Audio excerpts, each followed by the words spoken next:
Sadly, earlier this year, the father of the modern zombie, as we know it, George A. Romero, passed away. So we lost a legend. But some affirming news has come out of it. Just recently, actually, it's been announced that Romero will be getting a star on the Hollywood Walk of Fame, which is insane to think that he didn't have one already, right?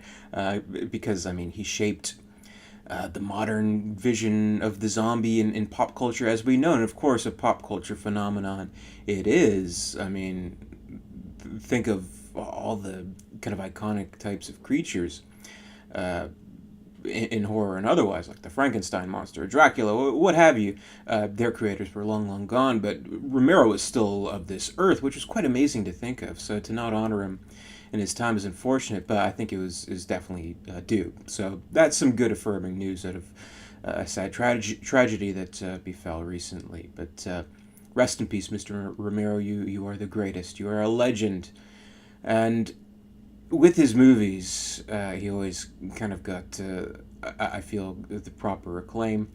And to be quite honest, he did get a little lucky, didn't he, when it came to the response critically and through audiences with his movies. Like you think of the zombies that he's created, and you do think like, well, Night of the Living Dead, the absolute classic. Would you necessarily say it's the best zombie movie of all time? Maybe not, but everyone kind of respects it for what it is. But then again, maybe Dawn of the Dead, very much in the contest for absolute best zombie movies of all time.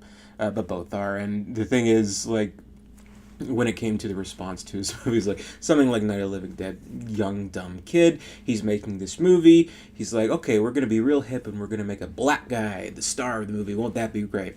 Then of course the movie is interpreted in a certain way where it's about race relations, which is very interesting, and it kind of became to be known as representing that.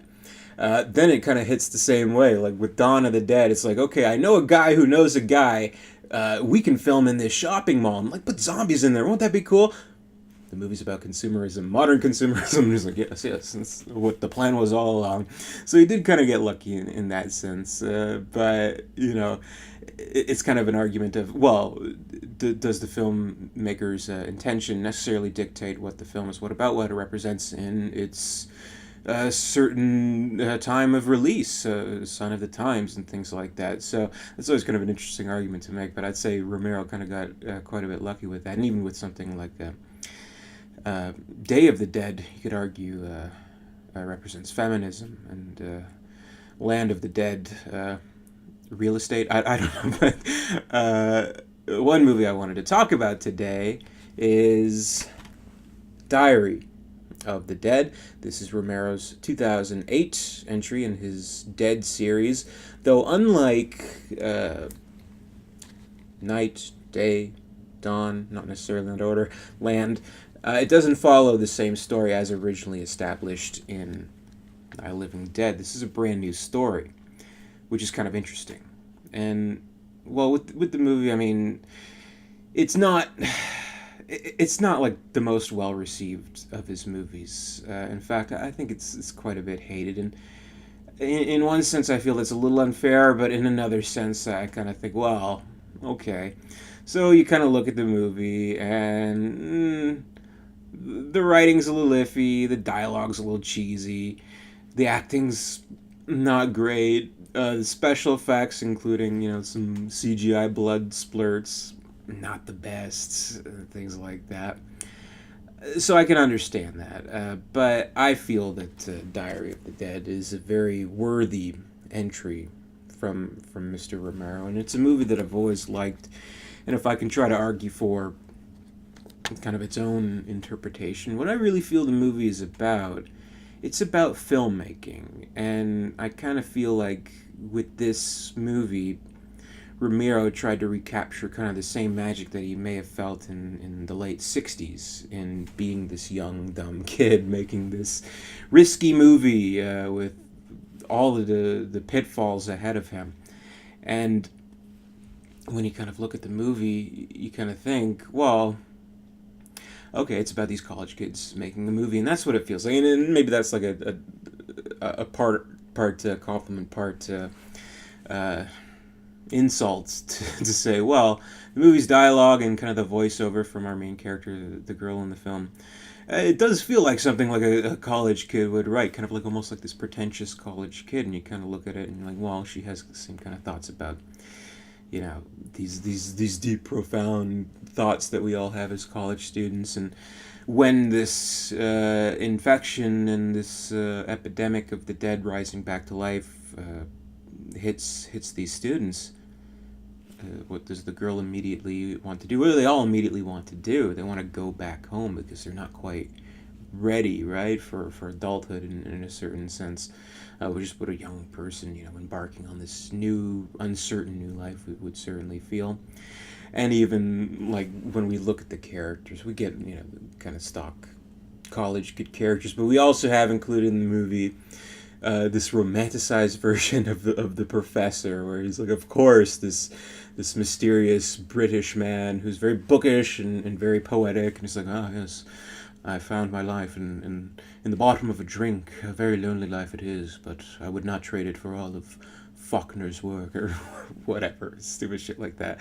But it seems like something a kid would do. And what I would argue for this movie, most importantly, is that in those opening scenes, of course, it's like a movie within a movie. We have of the filmmaker student making his mummy movie, and then it's going so-so, but then it's interrupted by these news reports of this actual zombie apocalypse that's coming to pass. But my argument is the whole movie is the student movie. It's not necessarily Romero's vision. It's his vision of a young kid's vision making this movie, if that makes any sense. So if you can step back and take the entire movie at face value, that's what I kind of think it's about. And there's sort of hints to that, like obviously in being so lucky with the interpretations that met his previous films. He definitely kind of tries to hit really much on the head the kind of little morality lessons and deep representations of the movie. Like we'll have the black character saying like, "Oh, anyone with a tan ran away, and we the world is ours now. It's finally ours." Things like that, and even like the ending when it finally all is said and done, the character kind of like basically like may as well just look at the cameras like, "Who's the real monster? Us or the zombies?" Ooh, things like that. And kind of the interesting thing is how the argument made by the girl actress, don't mess with Texas kind of girl, she's like, oh, these horror movies are all the same. Some girl gets torn at her dress and her tits fall out, blah, blah, blah. Then it actually ends up happening by the same guy who played the actor Mummy, and she's like, this is just like the movie. So just in case you didn't know, they had to spell it out to you.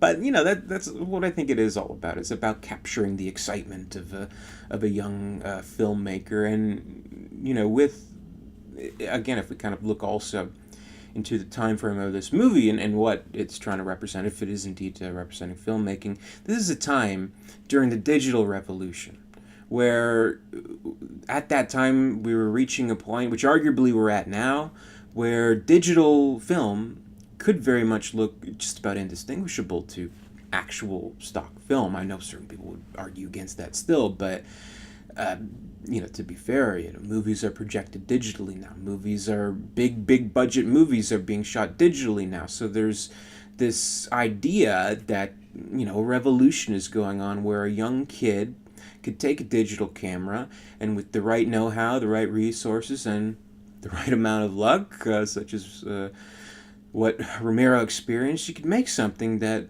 looks and feels like it could be a professional Hollywood film, which is a very exciting concept for all young filmmakers out there. Right now, someone could film a movie on their camera. We're going even further. They could film a camera, put it on YouTube. It could be a big popular movie. So, and arguably, we think about your life and how often do you watch YouTube as opposed to regular TV? There's probably people on your computer, on your phone, on your iPad that you watch, and on your TV, to be fair, that you watch on YouTube more regularly than you visit on TV, and they become a part of your lives. And the old generation doesn't understand that. So I think Romero was a little bit ahead of his time, a little bit more hip as he always kind of was. And this movie, I think, is a testament to that and his ingenuity as a filmmaker. And all else considered, not to analyze it too much, I mean, it is kind of a fun zombie movie. It is in, of course, the point of view kind of way, such as we've seen with, the Blair Witch Project or the Paranormal Activities and all that, and kind of Romero is putting his own touch to that, which I think was kind of a nice thing to see, and had some good zombie moments. Like I loved seeing the little kid zombie get like nailed with the arrow. That was cool, and all that. So there's good moments, and for all its faults, I do think it really is. Worthy of this legendary director's filmography. I think it's a little bit unfairly chastised. I really like the movie. I say, if you haven't seen it, check it out. If maybe you haven't seen it in a while, give it a shot again. Try to, I don't know, interpret it that way. I think it makes it a lot more of an enjoyable experience. But that's my review of Diary of the Dead. I hope you enjoyed watching. Be sure to keep watching for the rest of the month. We're doing 31 days of horror. I'm trying to do a horror movie review each day. Comment, rate, subscribe, all that good stuff. And until next time, I'll see you later, and stay scared.